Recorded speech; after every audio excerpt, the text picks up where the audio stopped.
Hello and welcome back to another episode of the Capes and Lunatics. I am Phil. Joining me is Justin, the owl, straight from the beach. Woohoo! Woo! That's right, kids. And this month, starting this month and every month going forward through 2027. That's right. We love to plan ahead. Yes. We're in it for the long haul. Once a month, you're going to be getting a Road to Secret Wars episode like you're getting tonight. That's right. Once a month, Justin and I, and we're probably not going to get anyone else unless Ray's free or anything. Or we might have some guests exactly pop in here and there to join us. Yes, but we're going to start. Yeah. We're going to cover all the Secret Wars leading up to the Avengers Secret Wars movie in December 2027. So yes, we'll cover the original Secret Wars from 1984. Then we'll get to Secret Wars 2 and all of its various tie-ins, and then got some surprises in there, like Secret Wars 3 for an episode. Yeah, I still haven't read any of that. It's just Fantastic Four issues. Oh, is that all it is? Yeah. 318, 319. Oh, that's it. And some backups. Yeah. Oh, all right. Then we'll get to if you saw the intro on YouTube, kids, yes, that is just a sampling of what we're going to get to. Yes. Like Superior Iron Man, the 2015 Secret Wars, and some of its tie-in miniseries. And then we're going to end, I'm going to torture Justin at the end. We're going to do 3 episodes. The last 3 episodes will be, what is that? I always forget the adjective for it. It's the Iron Man series with Doom as Iron Man. Oh, Infamous? Infamous, yes. Yeah, all right. I wanted to read that. I legit was interested in that. So yes. That's cool. No, that won't be torture unless Infamous. The only thing. I mean, I kind of enjoyed it, but you do have to grade it on a curve. Tremendous. Oh yeah, I know. That's what I'm saying. Yeah. But there's some nice Alex and Maleev art on it, which looks really they good. do good stuff together. So it's all good. Well, yeah, because I kind of like their Daredevil run. Yeah, the Daredevil and some of I didn't like the story beats of the Moon Knight stuff, but some of the visual stuff was great. Oh, that's right. Maleev was on Moon Knight too. That's right. Yeah. I somehow selectively kicked that out of my head. Right. I wonder how that happened. Yeah, and I think they've done a couple of other things together too. So they sometimes stuff. All right, before we start, for this episode, we're going to do the first 4 issues of Secret Wars, the original Secret Wars, and then yes, of course, 4, 4, and 4, and then we'll get to Secret Wars 2. But before we begin, I just wanted to mention I did see like a day or 2 ago. Unfortunately, bad anniversary. It's like the 29th anniversary of Mark Gruenwald's passing. I saw that. Yeah. J.M. DeMatteis posted something. Yes, I saw a few people. Greg Wright posted something too. Yeah. J.M. DeMatteis. Yeah, I mean, I've never been able to find, even with the creators we've talked to, I've never heard anyone say a bad word about Mark Gruenwald. So. No one. No one. Great guy, willing to help out other creators and stuff, even teach him a few things, and supposedly had a great sense of humor. Great sense of humor, super, super approachable, easy to work with. Had a passion, just a lifelong passion for comic books. Yes. And it showed in all of his work. It really did. It showed in every single thing that he did, just how passionate he was about. Oh, yeah. Everything he was doing. Yeah, absolutely. Oh, and I'll give a shout out, too. I saw this online, I think around the day of his passing. I sent this to Will. It's like, Jason Olsen wrote it's you can pre-order it now. It's coming out soon, and hopefully maybe we can get an interview when this comes out. I think they said he did a Captain America one too, but he wrote a book on Mark Gruenwald's Quasar. Oh, no kidding! Really? Yeah. Do you have that yet? No. As I said, I don't think it's out yet. I think you can just pre-order it. Yeah. Oh, okay, it's pre-order. All right. Because the minute Will saw that's like tailor-made for you, Phil. Oh yeah. Yeah. Like the minute I said it to Will, and the minute he saw it, he was like, "Well, I guess I'm pre-ordering that." That's an easy sell. I love it. That's great. How exciting! It might have to be a Quantum Zone episode. Yeah. Yeah, I'm gonna have to do some. I'm gonna do some homework because I think I saw somewhere that gentleman also did a book on Mark's Captain America run too. So. Oh, very cool. That'd be nice to. So he sounds like a big fan, also. Very nice. All right, ready to start our yeah. Let's roll up our sleeves and get into it, Phil. All right. And again, as I was like getting artwork for all these, I would say the covers for the first Secret Wars surpassed the covers for, well, at least the covers for the Secret Wars 2 limited series, not the actual tie-ins. Right. Yeah, the covers are all classic on this first one. Oh yeah, all of them. I mean, especially this first cover. I mean, you see this on T-shirts. You see this on all kinds of everywhere. stuff. 40 years later. It's still. Well, Mike Zack. I mean, come on. Yeah, he's one of my all-time favorite artists. Oh yeah. I think the only bad thing about him being on Secret Wars is like it dragged them off Captain America. Oh, right. The Captain America series. It's like That's true. That's true. Although now you get to see him draw a large portion of the Marvel universe. So. Right, Captain America and everybody else, just about. Oh my God! Look at that gold! Look at that busy corner box! Look at that! I know all those faces, and then all John Byrne ones too. I think just about. It's like Avengers, Fantastic Four, X-Men, Spider-Man, Thor. Oh my God! That's amazing. All right, kid. So, and again, the whole backstory on this, I've heard bits and pieces of this, but then like a few weeks ago, I listened to like around the time of right after he passed, like a interview with Jim Shooter about the whole Secret Wars thing, and oh God, who was the company who did the toy line? Was it Mattel or? I think so. I think because I guess they must have come to Marvel and they were like they wanted something to compete. You know, with the DC Superpowers line, and like even like again, it's 84, so they wanted to compete with like Transformers and GI Joe and He-Man. Yeah. So yeah, I'm actually reading this in a collection. It was released in 1999, and it has a preface by Tom DeFalco, and he writes about that. He says.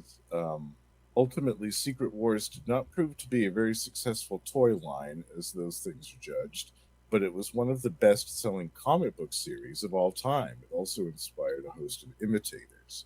So, yeah, it's cool. Because I believe Shooter was saying they, Mattel came to them, they wanted like a tie-in comic book or something with it. They didn't even tell them what they wanted. They're just like, make a comic book, with this. And so... Yeah. I guess Shooter said they had been people have been throwing around the idea for years. It's like, what if we put everybody in the same book? And that's how this came about. Yeah, and of course Shooter assigned the writing to himself. Oh, of course. You said Tom DeFalco. You know what? I don't have it on the schedule, but I need to move something around. Maybe take off one of those tie-ins to the 2015 Secret Wars. Oh, God, what was that? Like 2 years ago, maybe.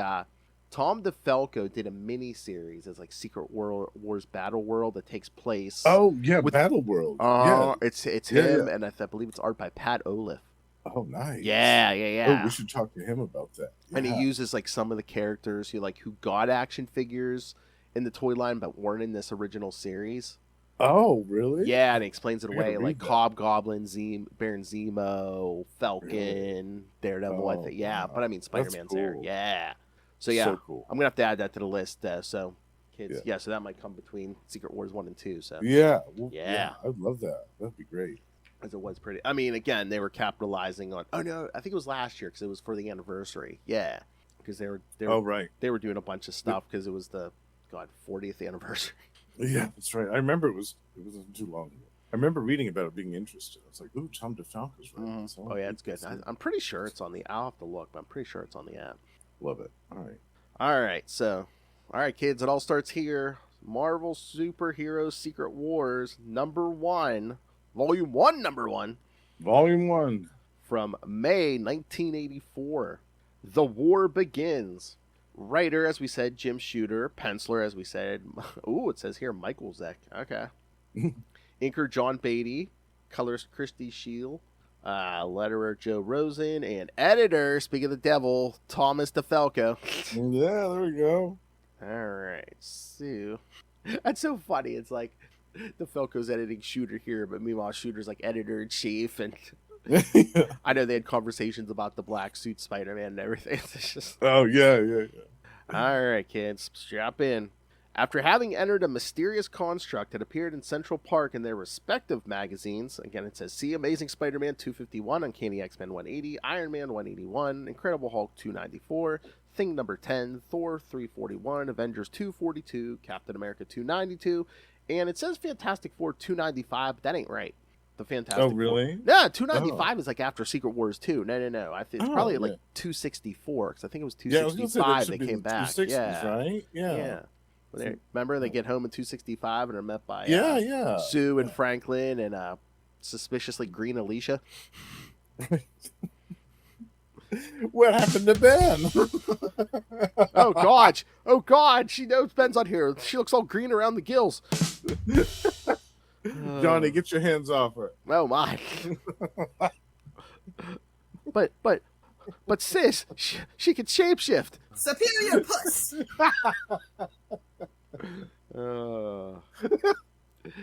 Many of Earth's heroes are instantaneously gathered together in a giant construct in space, which is where we pick up. You know what? I kind of like that we showed them entering the thing in their own books, because you didn't have to waste pages on, oh, hey, how does everyone get here? Exactly. Again, issue 1 opens up, boom. It's like, okay, we see space, and then all of a sudden you see the construct, and everyone just is there. It's just there. Yeah. It's just there, right on it.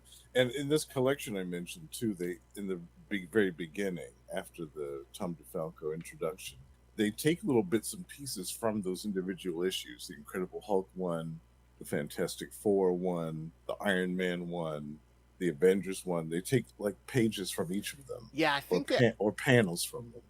And use them as like an introduction. It's really cool because it leads right into the first issue really well. I think I have like an earlier collection and they did that too. But yeah, kid, this has been collected many times. I think this is one of their most popular trade collections. Sure. Yeah. And and of course it's on Marvel Unlimited. So yeah. And last year I think for the 40th anniversary, I don't know. I think they did every issue. They put out those like when they reprint them with the like with the original ads, the facsimiles. Yeah, facsimile edition. I think they did all 12 issue as facsimiles. I think I remember seeing one of them maybe on Free Comic Book Day or one of those type of things. Yeah.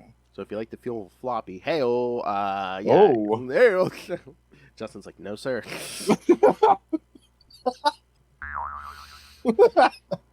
But you can't get them in floppy form as the facsimiles at least. Mm-hmm. All right. And I love it. And again, kids, we're introducing people to maybe books they don't read, and so yes, the heroes are gathered in a giant construct. The heroes, which they all introduce themselves: Captain America, Thor, Captain Marvel, Hawkeye, Iron Man, She-Hulk, Wasp, the Fantastic Four minus the Invisible Woman, Colossus, Cyclops, Nightcrawler, Professor X, Rogue, Storm, Wolverine, Lockheed, Magneto, Spider-Man, and Hulk. Yes, kids, Magneto. They're unsure as to what or who had brought them to this place. They introduce themselves to each other.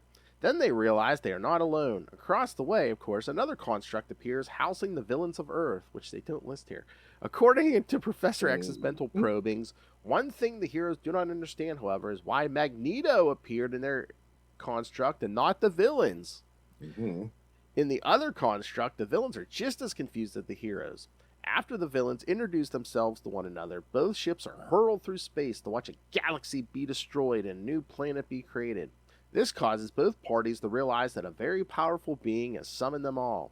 The villains begin to bicker with each other, and a fight breaks out. Ultron tries to destroy them all and is knocked into Galactus. The villains are all amazed when Galactus simply drains the energy from Ultron and goes back to staring at the stars as if everyone is beneath him. Well, figuratively and literally, aren't they all beneath him?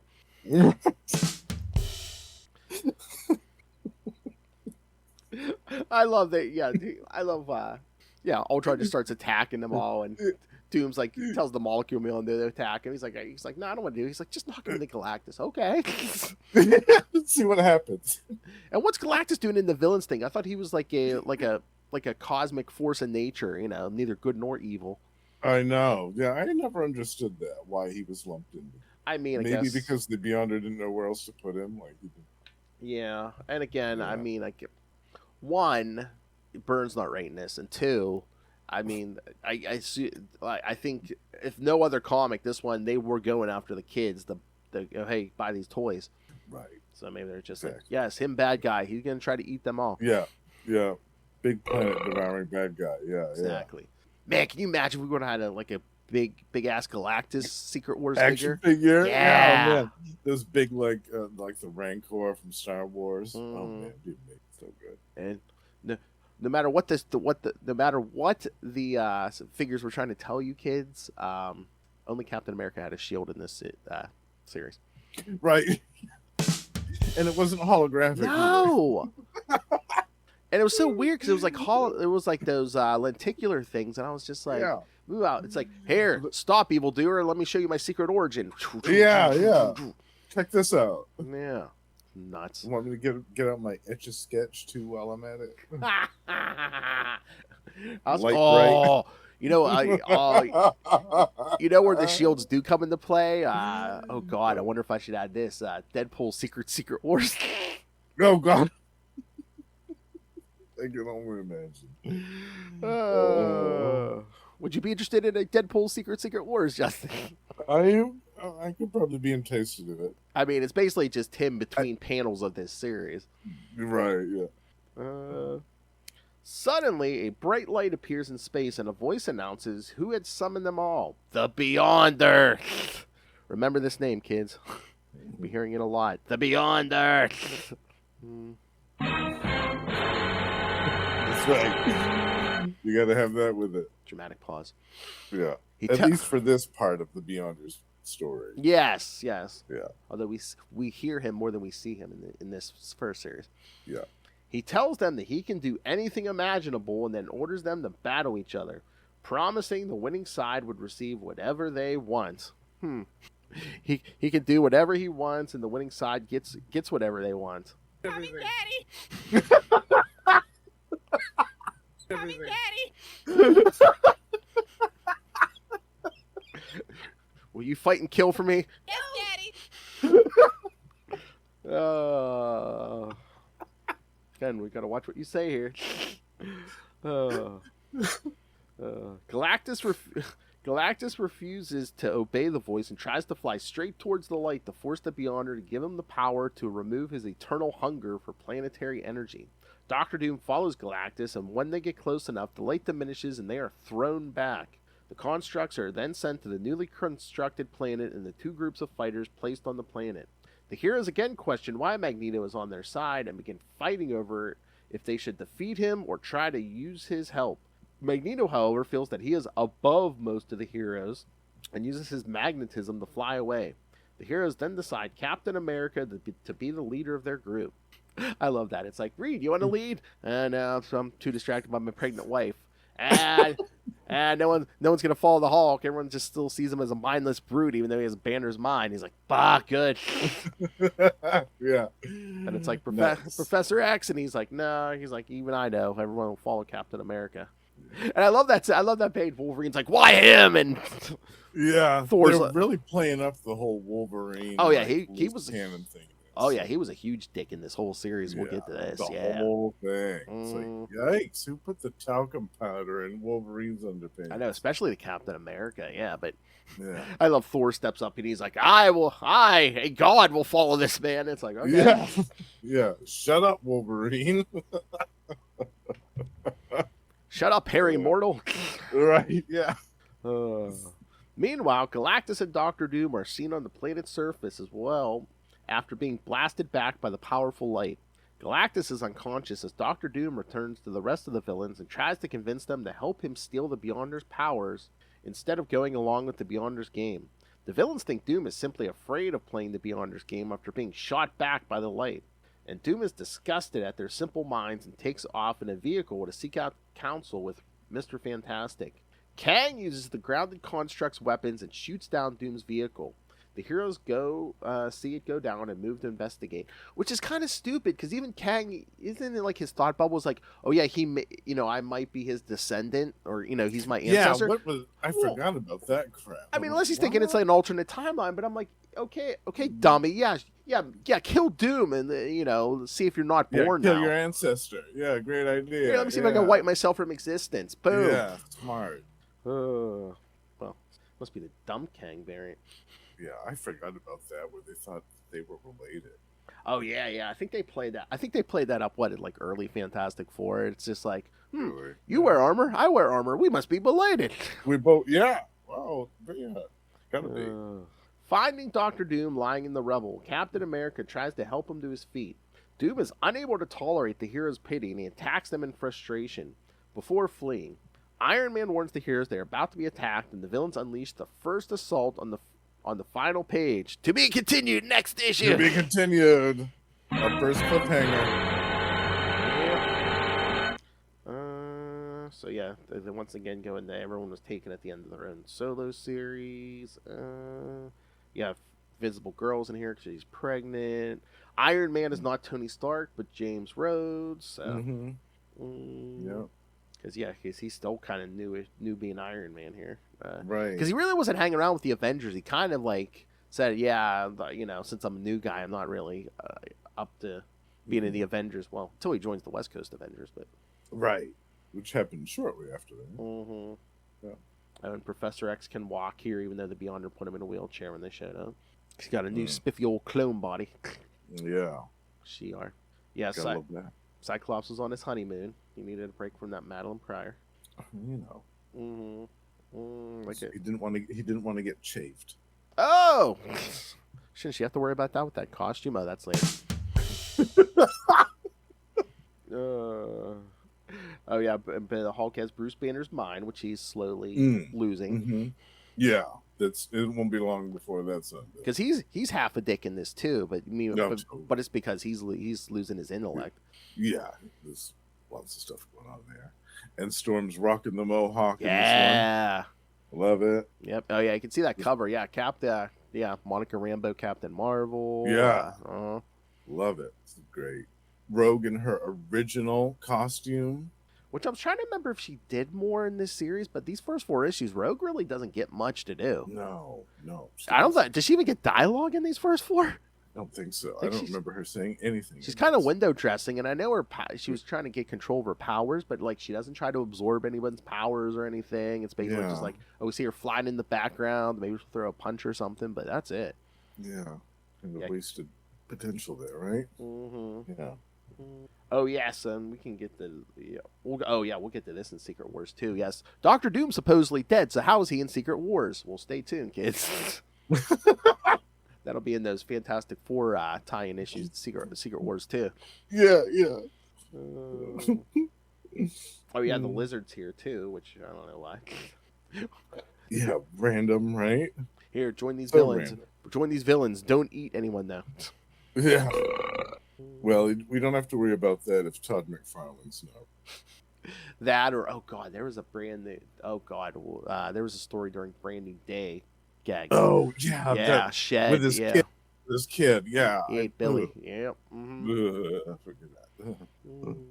Oh yeah, and the Molecule Man is insecure because of psychological problems that forced him to go to therapy in Avengers 2:16. Okay, I'm looking. Okay, it has recommended reading, and most of the titles in there are. Okay, never mind. No, they're all right. First, I saw Peter Parker, the Spectacular Spider-Man, and at first I was like, "Wait a minute, why is Peter Porker on here?"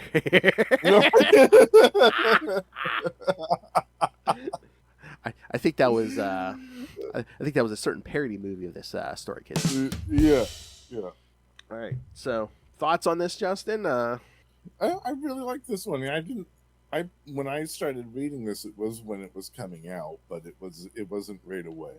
It was like issue 4 or 5 or something. I picked it up almost halfway through it and was hooked. But yeah, I read these other issues a few years later on and really loved it. I thought it was just absolutely bonkers.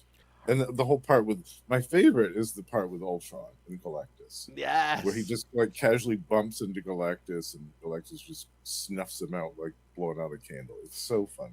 I know. I love Doom. He's like, because Absorbing Man changes to like rock or something, and Doom's like, well, the Absorbing Man's safe, but the rest of us are. Yeah. Yeah. No, I wasn't reading this when it came out. Like when I started reading it like 87, 88. Like I was reading like a collection of DeFalco and Friends Spider-Man when he had the black suit. Like when he first comes back from Secret Wars, and they're like, oh yeah, every issue it's like, see Marvel Superhero Secret Wars for where this costume came from. I'm like, I must read this story. It's so funny. In the first issue, he's back. He's like, oh, he develops the pictures. He's like, I can't show, the public can't see these. It's too mine. You know, it'll blow their minds and stuff. I'm like, he never pulls that camera out once in this entire story. They can't handle the truth. Oh God, I should get that. Oh God, I need to find that drop. Nicholson, you can't handle the truth. Oh my God, can you imagine? Hey Lilith, you can't handle the truth. But yeah, I mean, for an introduction, like a first introductory issue with, you know, saying who all the characters are, because there are quite a few in here. Oh yeah, it's a lot. There's still some. We've got a full roster. Still some stuff happens because you know why. This ain't modern comic system. God. Can you imagine they tried to do Secret Wars now? Jesus, it'll be like 2 years. It would be like a 24-issue series.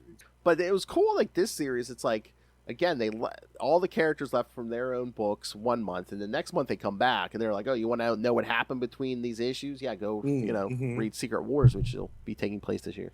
That's smart. It's really smart. They were on it when they were doing the marketing. Yeah. All right. Ready for number 2? Yes. Let's see what happens next. All right. Oh, wrong button. All right. Got it. That's a cool cover, too. Oh, yeah. Love that one. Don't strain so hard, Magneto. All right. No, you might hurt something. All right. So, Marvel Superhero Secret Wars number 2, June 1984. Prisoners of War. I got the same team here. On the surface of Battleworld, a planet created by Beyonder in the previous issue, the heroes gathered by the Beyonder are attacked by the villains, the godlike being brought there as well. The villains, armed with weapons found in a fortress on Battleworld, managed to get the element of surprise and began winning the battle against the heroes. Elsewhere, Dr. Doom flies across the landscape, recalling the events that brought them here. We're already recapping. He manages to find Galactus, who attempted to attack the Beyonder earlier, only to be cast down to the surface of Battleworld. So we're showing, see how powerful the Beyonder is? He just, like, swats Galactus. Galactus. Yeah. Doom attempts to get Galactus' attention, but the World Devourer merely rises from the ground and walks off, ignoring the villain as though he were nothing more than a gnat. With his attempt to ally himself with Galactus a complete failure, Doom decides to follow through on his alternative plan. Returning to the massive fortress that the villains had commandeered for themselves before leaving to fight the heroes, Doom blasts past the security defenses and gains access inside where the inert body of Ultron is being stored. Back at the battle, the heroes manage to gain the upper hand and send the villains in retreat. However, they manage to capture the Enchantress, Kang, Bulldozer, Powdriver, and Thunderball as prisoners. The heroes then go seeking shelter and find an abandoned fortress for themselves where they can detain their prisoners in stasis. As they are exploring the facility, Colossus notices that Lockheed went missing in battle and thinks about how his girlfriend, the summary doesn't have this, but I'm going to add this, the 13-year-old Kitty Pryde would be upset if they do not return home with the little dragon. After the villains are contained, the heroes begin looking around and are surprised to find the fortress meets their every need but is completely abandoned. Captain America soon calls a meeting together and begins formulating a plan to capture their foes. Doesn't he say something like, everyone assemble in that like dome room we found on like, what did he say, like the 400th floor or like the 450th floor or something? Something like that. So, yeah. There's a lot of empty space. Everyone can pretty much have their own floor to themselves and never see anybody. Yeah, have your own wing. He sends Thor, the Human Torch, and Iron Man out on patrol while the rest of the group finds lodging and food. Elsewhere on Battleworld, at yet another fortress, the mutant terrorist known as Magneto has found his own base of operations, watching over the alien landscape before him. Magneto wonders if anyone else feels the same sense of destiny that he does regarding the events which are about to unfold. Meanwhile, the uncaptured villains return to their hideout to find Doom waiting there for them. Still thinking him a traitor for previously abandoning them instead of fighting the heroes, they are soon to attack when they are suddenly blasted aside by Ultron, who has been reactivated and reprogrammed to be loyal to Dr. Doom. Surprise. I know. Outgunned, the remaining villains have no choice but to follow Doom and allow him to be their leader. Dr. Doom then begins sucking up to the Molecule Man, easily one of the most powerful people out of them all. When Dr. Octopus turns Doom's attention to Galactus, they pull the World Devourer up on a monitor screen, revealing him to be standing at the top of a peak, glowing with energy. Doom assures Octopus that plans are in motion so that they will triumph and orders Octavius the rest. Octopus complies but suspects that Doom will eventually betray them. At that moment, Magneto secretly infiltrates the hero's base while his opponents are trying to relax. She-Hulk and the Wasp discuss all the things left behind on Earth, while Cyclops and Mr. Fantastic lament about being separated from their wives. While Spider-Man and the Torch spend time together, suddenly Spider-Man's spider sense goes off, warning him that Magneto is in the power plant of their headquarters. While he web slings off to confront the threat, the Torch fires off a Fantastiflare to summon the rest of the heroes. When the other heroes arrive, Spider-Man has been subdued, and all the heroes combined are less than a match for Magneto. As the Master of Magnetism dumps machinery on them and escapes, the Wasp tries to chase after him. Magneto responds by wrapping her up in metal and taking her prisoner. Getting free, the Thing tries to chase after their foe, but suddenly changes back into human form, much to everyone's surprise. Before they can go after Magneto, Captain America calls the rest of the heroes over to the monitor room where he and the Hulk have pulled up an image of Galactus. Cap warns the others that they have bigger concerns to deal with right now. Alright, more notes. Lockheed, goes missing. He reappears in Secret Wars 12 at the end of the series. Yeah, I was going to say, he was gone for a while. Most of the series, and he could have showed up with another dragon, Yeah, Magneto's surprised to think of what he has in common with non-mutants. The bizarre circumstances he and others find themselves in apparently helps the longtime mutant terrorists continue the reformation mentioned in Avengers 234 that culminates in Uncanny X-Men 200. Still more same notes. Ben worries about his girlfriend Alicia Masters, who Ben has been dating since Fantastic Four 9. However, at this point in time, he had been spending time between Thing 2 and 10 reconsidering their relationship. And of course, yes, the Fantastic Four issue I presented to Kristen. Ben reverts back to human form here because, as theorized by Reed Richards in Fantastic Four 245, Ben has always had this ability. The only thing barring him from changing back and forth was a psychological block due to his anxiety over his relationship with Alicia Masters. So I think it was this issue. Doesn't he even think, I'm probably never going to see her again, and we're probably trapped here. Mm-hmm. So, yeah. Something like that, yeah. Meanwhile, he's going to come to think it's something to do with the planet. So that's, yes, he's going to stay behind at the end of Secret Wars. Yeah. Spoilers. Yes. Spoilers from Yes. Yeah. For a 40-year-old book. Yeah, exactly. Yeah. All right, Justin, thoughts on this? I liked this one. Yeah, I don't know if I liked it as much as the first issue, but I love the action. All the action parts were great. Oh, yeah. Again, it's still a little bit of setup because we're getting a superhero headquarters here. Not that it's going to last that long, but... Yeah, we're establishing things, and get it. We're moving the plot along. But yeah, it was good. Oh, and just, I can't say enough good things about the artwork. Mike Zeck is just... Oh, yeah. Fantastic. I don't know. This may have been my introduction to him, because this was right when I was like 7 or 8, when I was starting to read comic books regularly, and I'm pretty sure this was my introduction to him, but I just fell in love with his stuff right away. I loved it so much. Oh, yeah. You forget, the Enchantress is an Asgardian, because you always think of her, just as magic, but, she has some strength. She gets in a fight with, basically a fist fight with She-Hulk. Right, yeah. You never see her use her physical strength, because she always uses her magic. But exactly. Yeah, if she had to, she could throw down. Absolutely. Yes. And Magneto takes the Wasp hostages. Well, God, we'll see where that's going to go. Yeah, that was interesting. Yeah, I always thought that interaction was interesting. The Wasp and Magneto. You never see those two interact hardly at all. He always has something going on, because it's, Yeah. I'm waiting for a retcon panel. Rogue go, no, take me. Right. Yeah, right.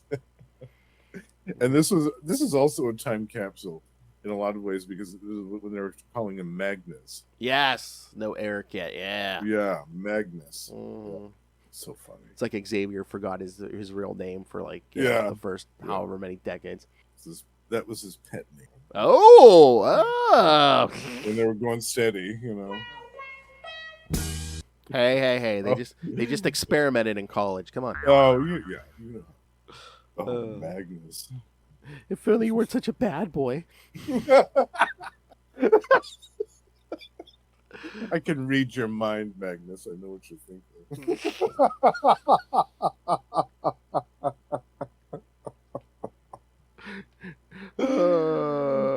Your powers and metal aren't the only attraction around here.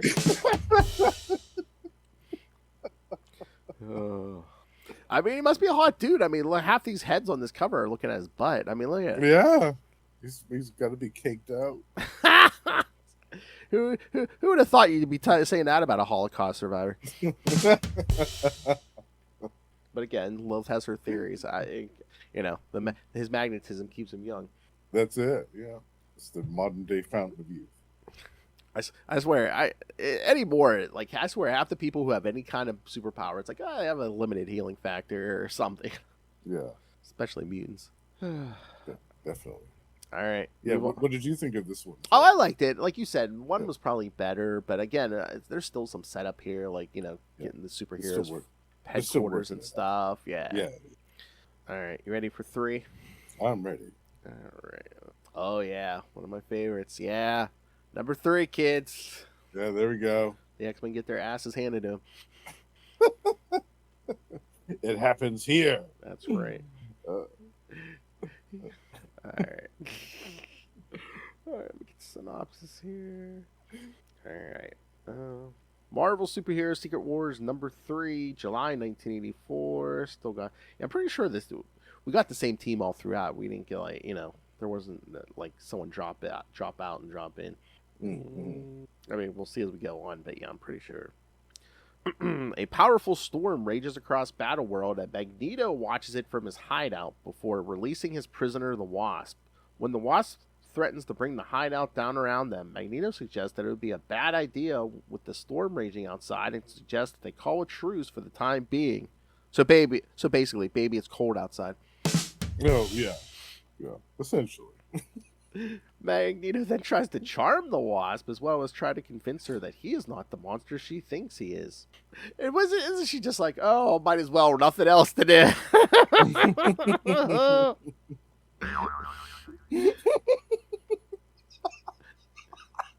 Well, stuck here on an alien planet in the middle of a storm all bored, might as well make out with the international terrorists.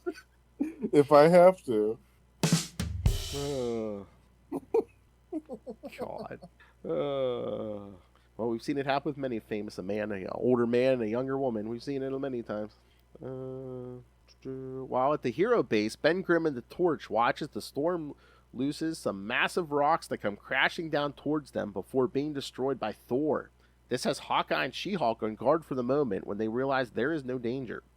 Hawkeye confides that he wants to get home to his new wife. That's right. Not only is Cyclops a newlywed, so is Hawkeye. Right. Mockingbird. Mm-hmm. Elsewhere, Iron Man and Captain Marvel also take pause to notice Thor. When Iron Man questions why Thor just doesn't stop the storm, Captain Marvel figures he enjoys it too much. In the communications room, the Hulk, Captain America, and Mr. Fantastic are overseeing things after the damage done to their temporary headquarters after Magneto attacked, as well as keeping tabs on Galactus, who is still standing atop a nearby mountain. Reed expresses his concern for his wife, who is pregnant and is about to give birth soon. The Hulk pipes in about what he will do to the villain who kidnapped his girl back home as well. With the repairs, Reed excuses himself from the others so he can have some time alone. Reed's departure is observed by Spider-Man, who remarks on how depressed Reed looks. Web swinging through the facility, Spider-Man feels as though it was specifically designed for him to do so, and briefly wonders if that was intentional before ultimately dismissing the idea. He happens to come upon the X-Men, who are holding private counsel with their leader. While they discuss the distrust they are receiving from the other heroes, Xavier has decided that his team is going to leave to join up with Magneto.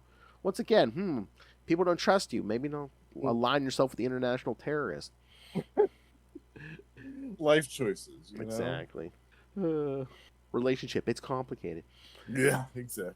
Just as he is saying this, Professor X detects Spider-Man's presence and tells his X-Men to stop him before he can warn the others. Spider-Man fights back and easily trips up the X-Men and flees the scene. Single-handedly. I know, man. Yeah. Just dances around them. Yeah. It's impressive. Spider-Man tries to warn Reed about what's going on, but Xavier uses his telepathic abilities to make Spider-Man forget what he heard, and Cyclops smooth things over with Mr. Fantastic, making it seem as though Spider-Man is probably just cracking up under the pressure of being kidnapped by the Beyonder. The two heroes share a moment where they express their distress of being taken away from their respective wives before Xavier telepathically calls Cyclops back to the group. Commandeering a shuttle, Xavier tells his students to set a course for Magneto's Citadel.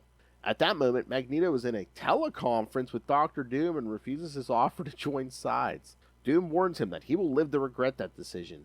Magneto terminates the call and sees to his guest the Wasp, who appears to be warming up to the Master of Magnetism in spite of herself, and the two suddenly get into the throes of passion. Oh, my.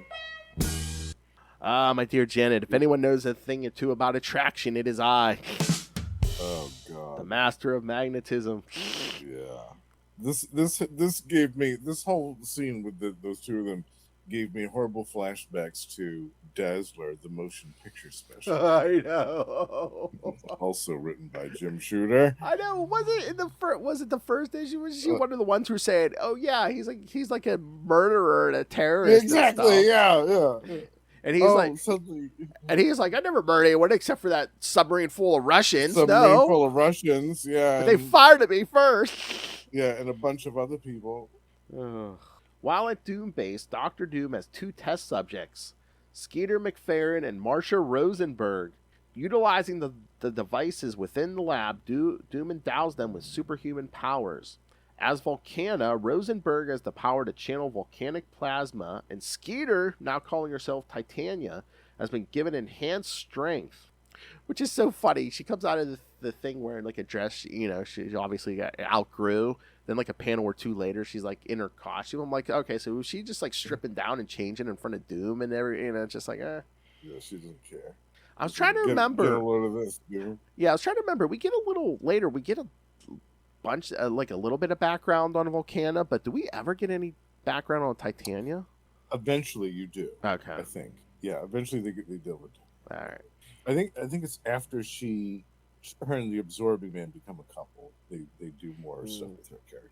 And you're probably wondering, where are these two more humans coming from, kids? Yes, the Beyonder made this planet out of a bunch of world cities from different worlds, and including Denver, Colorado, which we will talk more about next time. Mm-hmm.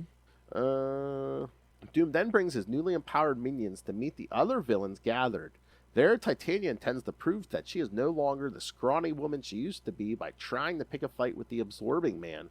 With nothing to prove, the Absorbing Man brushes off her insults, and Titania storms off in a fury when the Wrecker begins making lewd offers to her. What, baby, you thought that was a crowbar? Volcana, meanwhile, seems to find a bond with the soft-spoken and uncertain Molecule Man, who opens up to her about what his therapist might think about him using his powers to help Dr. Doom. Meanwhile, Thor has returned inside the hero's base and come down to the prisoner hold. Passing the stasis units containing the members of the Wrecking Crew and Kang, he stops at the Medi-chamber containing the Enchantress who was injured in the battle. He frees her to discuss things that are not meant for mortal ears. Oh, my. She agrees and opens a portal to take them elsewhere to discuss matters. Soon it is dawn, and the heroes realize that they have overslept, leaving them open for attack. No sooner is this realized do the forces of Dr. Doom launch their attack. With the added numbers of Titania and Volcana, the villains manage to not only gain the element of surprise, but the upper hand as well. Caught off guard, the heroes are forced to retreat, allowing Doom and his minions to rescue their captive allies. Alright, so, yeah. Wasp and Magneto, Thor and Enchantress. I mean, this should have been Marvel Superheroes Horny Secret Wars. When you're marooned on an alien planet, there ain't nothing else to do if you're not fighting. We'll start with you opening that portal, my lady. Yeah.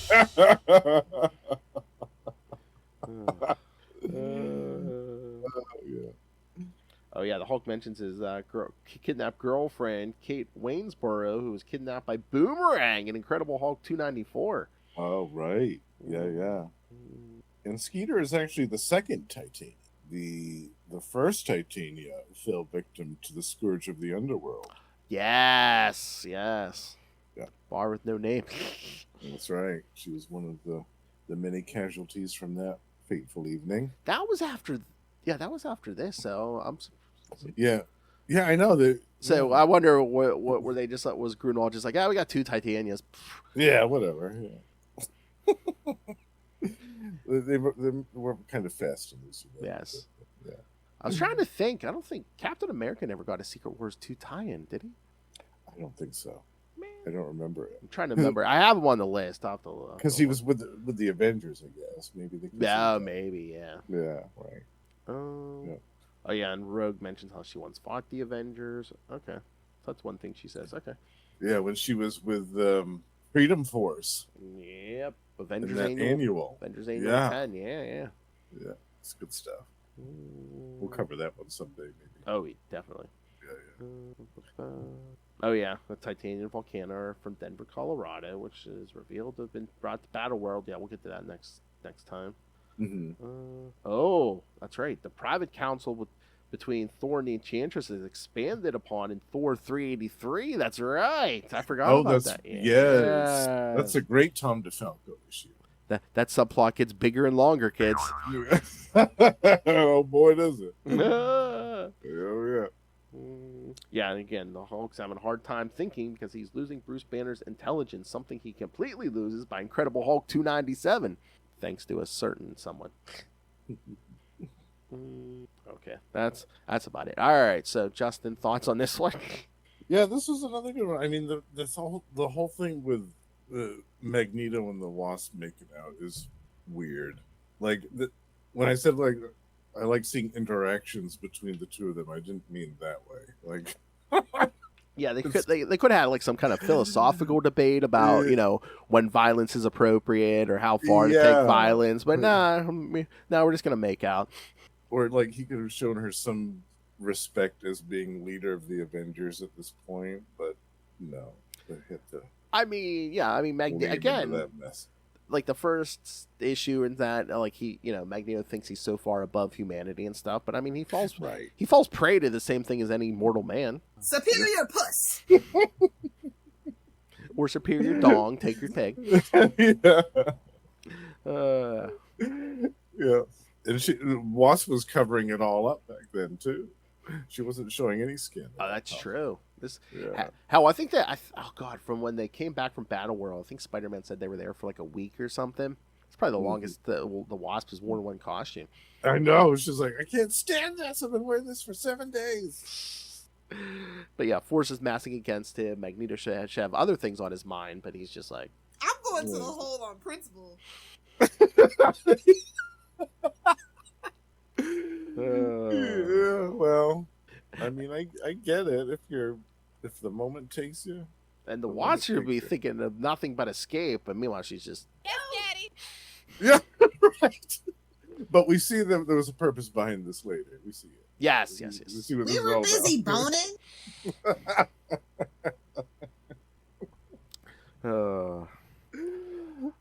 But yeah, I love the new characters. I love Volcana. Yes. I love the new Titania. I thought they were both great and formidable. They weren't just, throwaway characters. They were both cool. They do stand the test of time, especially Titania.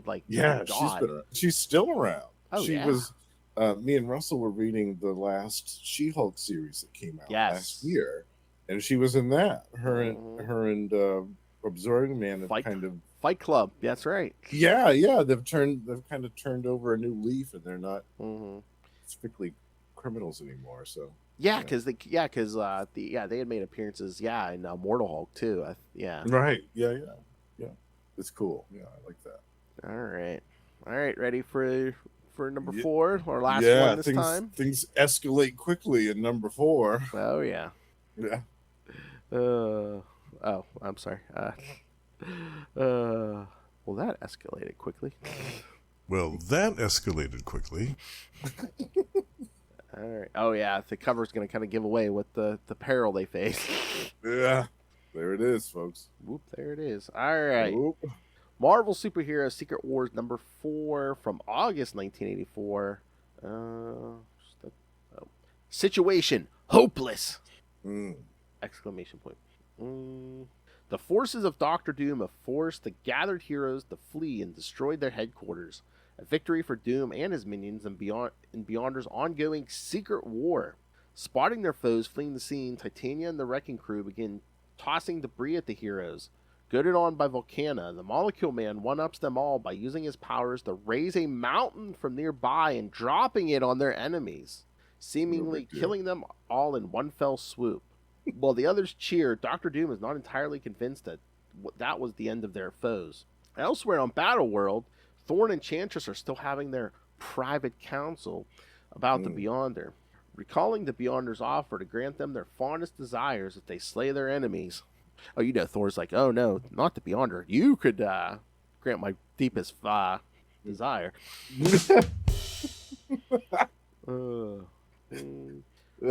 Recalling the Beyonder's offer to grant them to grant their fondest desires if they slay their enemies. Thor asks what the Enchantress could want. Well, when she specifies Thor's love, he tells her that love is not an object that can just be taken. What is love? Baby, don't hurt me. Their discussion is suddenly interrupted by a massive earthquake. They quickly teleport back to the hero's base to see what is going on and appear in the middle of Doctor Doom's army. When Doom demands the Enchantress choose a side, she hesitantly sides with Doom and the others attack Thor. While the villains keep Thor on the ropes, Doom commands Ultron to use his disintegrator ray to destroy Thor. Ultron seemingly succeeds in atomizing Thor, leaving nothing but his helmet and a scrap of his cape behind.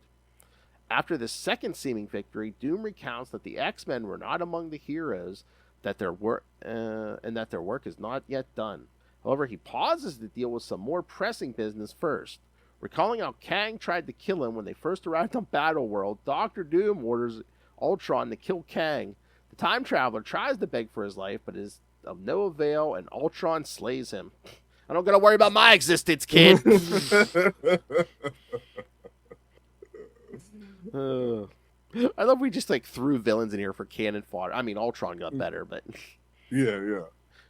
And again, it's like that's the flaw in doing a time travel villain. It's like, shouldn't Kang know how this all turns out? Yeah, including I remember when this happened. His untimely death. Yeah. Elsewhere, the X-Men are flying across Battleworld seeking out Magneto. En route, Colossus takes the time to think about his girlfriend back home, the youthful X-Man known as Sprite, and wonders if he will ever see her again. Rogue is also deep in thought, thinking of how not too long ago she would have been on Doom's side of the Secret War. As the X-Men prepare for whatever their encounter with Magneto will bring, the Master of Magnetism is using his powers to create a metal comb for his guest the Wasp to comb her hair with. He's just making comb. How thoughtful. Oh man. Oh God, that must have been superior puss. Oh my God, it's been a while since I had a lover with hair. Suddenly, the pair are interrupted by the arrival of the X-Men. Xavier asks Magneto to join him. I thought you loved me. Telling him of the good they can do if they operate as a third force outside of Captain America's group. Magneto agrees, suggesting that they use the Beyonder's offer to create a golden age where mutants rule over humans. Hearing this, the Wasp drops her pretense in being interested in Magneto and attacks. She then manages to slip past the X-Men and get to their ship, but finds it incredibly difficult to control. When Magneto tries to stop her from escaping with his powers, Xavier stops him, recounting how he made a grave error erasing Spider-Man's memories earlier and that they should not interfere with the others, that using evil means does not justify their good intentions. So again, the mutants are always like, oh, we'll always be the outcast, but here, they left Captain America's group. Captain America would have been, if anyone would have said anything about mutants, Captain America would have shut them down right away. Oh, totally. Yeah, he would have stuck up for them. Yeah. Absolutely. So they segregated themselves. No one told them to leave. Yeah. Meanwhile, buried under tons of rock are the heroes who have survived thanks to the Hulk holding up the rock with his strength. However, with a number of them injured and a limited supply of air, time is running out before they either suffocate or get crushed to death. Quick thinking, Mr. Fantastic cannibalizes some of Hawkeye's trick arrows Iron Man's spare power pack and one of Spider-Man's web shooters into a device that allows the Human Torch and Captain Marvel to channel their powers through Iron Man's armor. The device works and boosts Iron Man's armor significantly to blast their way free from the mountain. Upon getting free, the heroes find Thor alive and well, and he explains he escaped a certain death by temporarily blinding their foes and making a hasty retreat. Needing medical attention for some of their allies, Captain America sends Captain Marvel off on a recon mission to find some place for them to go. Marvel finds a village at the base of the mountain where Galactus is standing. Soon the other heroes arrive and the locals prove friendly and immediately take in the wounded champions. They quickly discover that one of these aliens, Zashi, can heal with a touch. When she heals the Human Torch, he is instantly attracted to her. Well, yeah. She's female, alien, and breathing, so she is his type. And she touched him, like. Oh yeah. Flame on.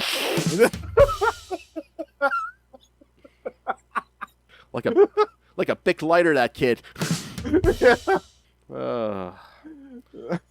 Later, Ben Grimm goes to Reed to express his concerns about being so close to Galactus when suddenly he transforms into the Thing again. When Ben asks why this is happening, Reed hesitantly tells him that he'll think about it. However, he knows more than he is letting on. Reed then turns his attention to Galactus and is horrified when he sees the World Devourer raising his hands to the sky. How's that for your monthly cliffhanger, kids? Yeah. It's never good when that happens. No. Galactus is doing more than raising the roof, kids. Yeah. He's going to raise the roof and bring it down all at the same time. Oh, yeah, I'm going to have to throw the 4-issue Deadpool Secret Wars on the list because there's notes about it in this. Oh, really? Yeah. Well, the Wasp plays a big part in that series, too, so. Oh, really? Okay. Oh, and and again, in this series, we see the Torch, spoilers, and then, like, Colossus both kind of, like, making moves on Zashi. And they have a third competitor in Deadpool Secret Wars in the name of Deadpool. Oh, all right. I can see that, yeah. Oh, yeah, Thor 383, where they talked about that. Oh, yeah, Rhodey makes some kind of comment about how Reed's the first person Rhodey's met since he got the armor in Iron Man 169, you're welcome, Lilith, who can comprehend Stark's technology. Rhodey uses his experience escaping from under the mountain in West Coast Avengers #4. Oh, right. That's true. Yeah, that's pretty much all the notes. All right, so yeah, what do you think, Justin? This one was different because we had a change in artist. Yes. Bob Layton. And at first I remember thinking it was kind of a jarring transition because his style and Mike Zeck, so they're different. I mean, that in some respects they are similar if you look at little subtle details between their art styles, but they are still noticeably different. So that I remember the first time reading it, I was like, oh, wow, it's different. Yeah. But at least it's Bob Layton. I do like his work. Exactly. Too, so, yeah. He's so good. He's one of my favorites too. I love all of his Iron Man stuff. And then also he did that great Hercules. Yes. Miniseries. I think maybe more than one of them. I feel like there was more than one of those. But yeah, I think Shooter realized it's like there's going to be a lot of eyes on this thing, so we're not going to put the kid who just walked in the door a week ago and got a job. Then we're going to put Yeah. We need our A-list talent on this book. Exactly. And he was very smart to do that. Extremely smart to do that. And also smart to not have it all be one artist. Yes. Because he could have easily said, Mike, you're going to do all 12 issues of these. And that would have been like, and Mike Zeck maybe would have found that challenging to do month after month with all these characters. Like, I can only imagine what a production this was to put together for the artist. Oh, yeah. All these characters and all this crazy stuff happening with this new planet and new characters and all this. Yeah, I can just imagine. I love Mike Zeck's art. I love Bob Layton's art, but you know who art-wise this series was like almost like made for and would have killed it? George Perez. Yes. The totally. king of the crowd scenes. I mean, absolutely. Yeah. I thought about that too a while ago. I was like, oh man. Yeah. I mean, the Secret Wars would have been a small crowd for him. Totally. Yeah. Although they might have been in the planning stages. I think, this was 84. 85 is when DC started Crisis. Yeah. So he was probably working on that when this came out. Yes. And in that 12-issue series, he literally drew everyone who's in the DC universe at that time. Everyone. No matter what Earth they were on. Yeah. So did the Marvel inspire DC? Maybe. No. Or maybe they were planning that for years. Well, I think they did want to do getting rid of the multiverse and stuff. Yeah, so. They had been wanting to clean up all their different properties for a while. Yeah. All right. Yeah, this was a great issue. I loved the whole thing with the mountain falling on them. I thought, man, when have we ever seen this before in comics? Like some dude just like dropping a mountain on these superheroes. Like we've seen a lot of stuff, but we haven't seen that yet. I was always like, maybe because it's the Beyonders planet he made, but it's just like, wouldn't like, I mean, I could see the Hulk holding up the section he was under, but wouldn't like the sides like cave in or something? Or... Right. I think so. Yeah. And just all the power they pump through Iron Man's armor, wouldn't Rhodey have like blown out those repulsors or something? You know? Yeah, or the feedback from that blast would have disintegrated everybody in that place.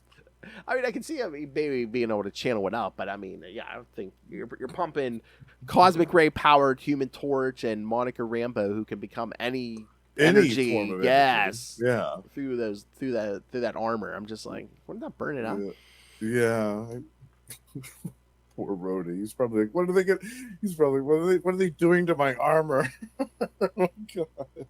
Well, I mean, even like when Spider-Man realized when Reed asked them for a web shooter, it's just like, well, I guess, if I don't do this, we're not getting out from under here. Yeah, we've only got like seconds to live, so we might as well try it. What have we got to lose? Yeah, that makes sense. But it's funny, yeah. Yes. All right, so I mean, a good start. What do you think? Yeah, I love it. The first third. Fun. Yeah. It's definitely fun revisiting this for sure. And we had planned to do this, you and I, on Marvel Tales, yeah. This summer. That's what I was gonna say. That was the one thing when we switched formats. That was like the first thing came to mind. I was like, God damn it, we're not gonna be able to do Secret Wars. Secret Wars 2. Yeah, because we were going to do both back to back. We're going to do the first Secret, like we are now. We're going to do the first Secret Wars and immediately follow with 2. Well, we might throw that DeFalco miniseries in there. Yes, in the middle. We should. Yeah. Especially if that takes place during this. Absolutely, yes. I'd love to read. So yeah, what did you think of these first 4? Good. I mean, it was a good setup. I mean, everyone has something to do, pretty much. I mean, it's not like. It's not like it's not like modern comics where we're like waiting like 2-3 issues before we see someone again. I mean, you see Doom and these guys, you see Magneto, and every issue you're seeing everybody pretty much. Yeah. So except for Lockheed. Yeah. I'm kind of bummed that Lockheed took off like in the second issue and we didn't. Yeah, I'm like, why see him again until the very end? Why include Lockheed? Why include Lockheed if you're not going to use him till the last issue? That's bonkers. Maybe to bring that other dragon home. I don't know, but I guess. But why not? Yeah. It's still weird. Yeah, because they were looking to make changes to like a lot of the characters when they came back from Secret Wars, probably to entice people to read it. Like Lockheed gets a buddy. Yeah. Iron Man gets some armor upgrades, but they don't last too long. Right. Of course, the Fantastic Four gets a new member. Yeah. Spider-Man's costume. I was going to say, what happened to Spider-Man? I can't remember. What was the big change there? Some minor thing, Yeah, that doesn't reverberate to this day. Yeah, right. 40 some odd years later. I love it. 41 years of symbiotes. Yeah. Yeah, and then they had to go back and do the heavy lifting of where the symbiotes came from. All that stuff. Yeah. It's wild. All right. So anything else? No, I'm happy that we covered this beginning. Me too. All 4 of these issues. It was fun. And I'm excited to continue. The best is yet to come in this. Oh yeah. Like for me, the Doom issue is like the highlight. That's where it gets really good. Yeah, next time we'll do 5 through 8, which includes the first appearance of Julia Carpenter's Spider-Woman. Yes. So cool. And you did mention that Spider-Man new costume, which we will, at the end of next episode. Yes. Yep. A certain, I was going to say character, but characters get their beginning right here. Right. Anyone who ever gets a symbiote right here. All right, but next episode, yes, Lilith and Kristen should be back, and yes, per Justin's idea, we were going to flip the script, and Kristen is going to present 3 Nightwing stories to us. So. Yes, I love that. I'm excited for that. Yes. I wonder what she's picked for us. And again, she's a good presenter. I mean, she is a college professor, so. Oh yeah. That's half the reason I came up with that idea. Yes. I bet she'll come up with a lovely presentation. Mm-hmm. And then 2 episodes from now, we'll talk some more Marvel as Ray joins us for part 2 of Spider-Man Identity Crisis. And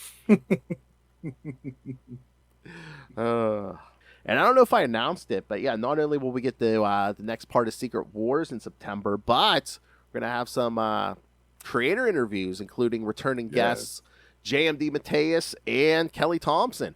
I love it. Yeah, Kelly got a lot going on. She's going to be talking about, what is it? Jeff the Shark and what's the and Crypto, yes, and Crypto, yes, that's right, yes. Yeah, because Marvel and DC are doing a crossover special again, and yes, that is one of the stories. I love that. Yes, that's gonna be great. And I don't think they've announced when it's coming out yet, but oh god, who's she doing it? I forget which company she's doing it for, but she's gonna be writing a new Buffy the Vampire Slayer series and an Angel series, both set in like the same universe. So. Oh, Lilith is gonna love that. Oh yeah. Oh god, I love Angel, man. I love that show. Oh wow. Yeah. When's that coming out? I don't think they've announced it yet because even like talking to her, it's like I don't know how much she's gonna be able to say, but yeah. Oh right. Okay. Yeah, they did announce it at Comic-Con, so. Wow, that's gonna be big. I'm thinking sometime between now and the end of the year, but yeah. Huge.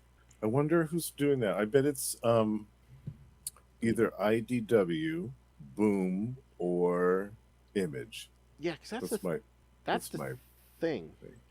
Those rights always like jump around. They do, yeah. For a while, Dynamite was getting the rights to all kinds of stuff.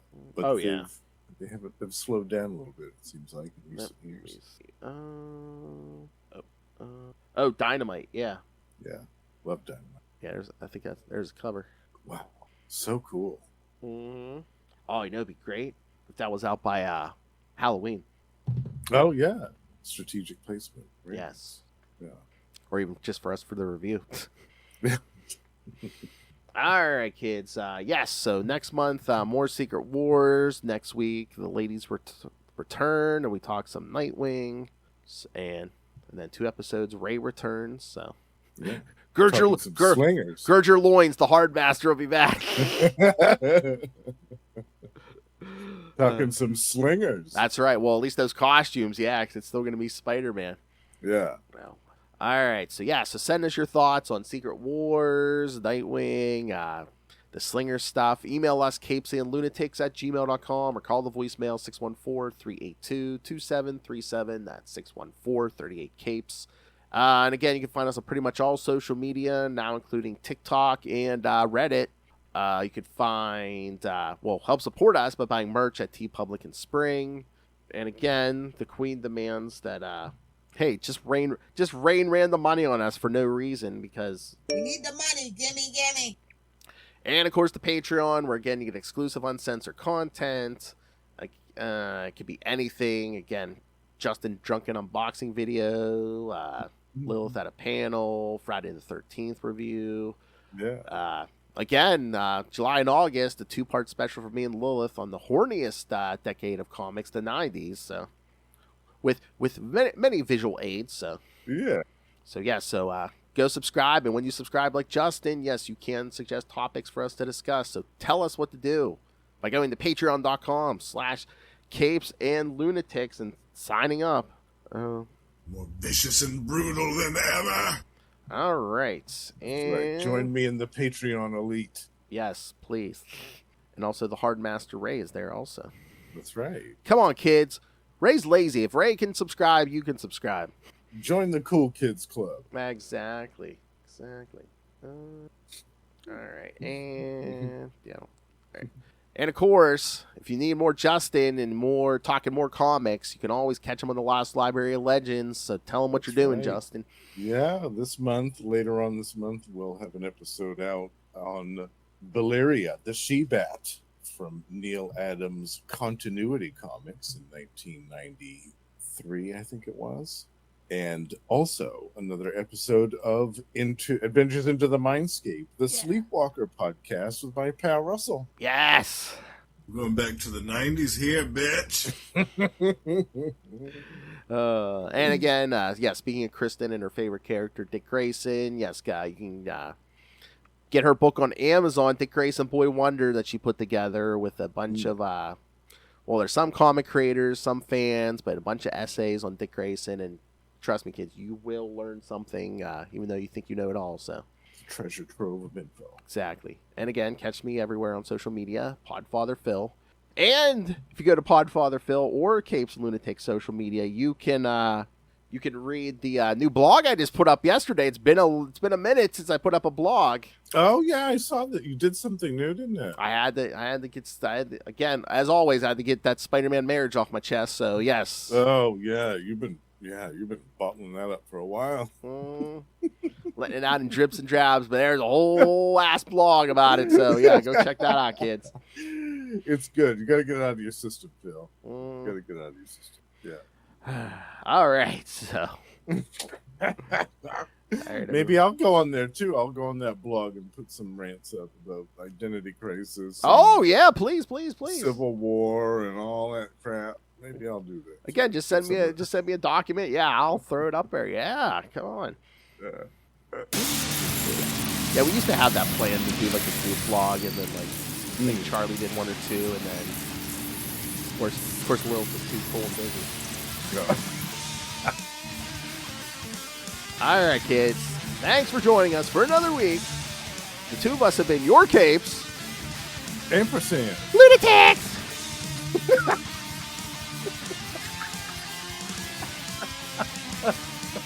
We're just going to drop her saying Lunatics.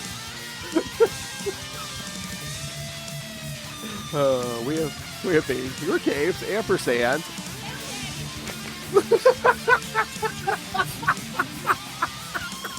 Who might be your favorite drop?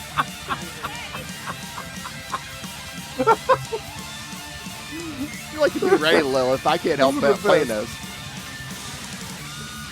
I have to find which episode this came from. All right, kids. Come back next episode and next month for more Secret Wars, because remember, This ain't my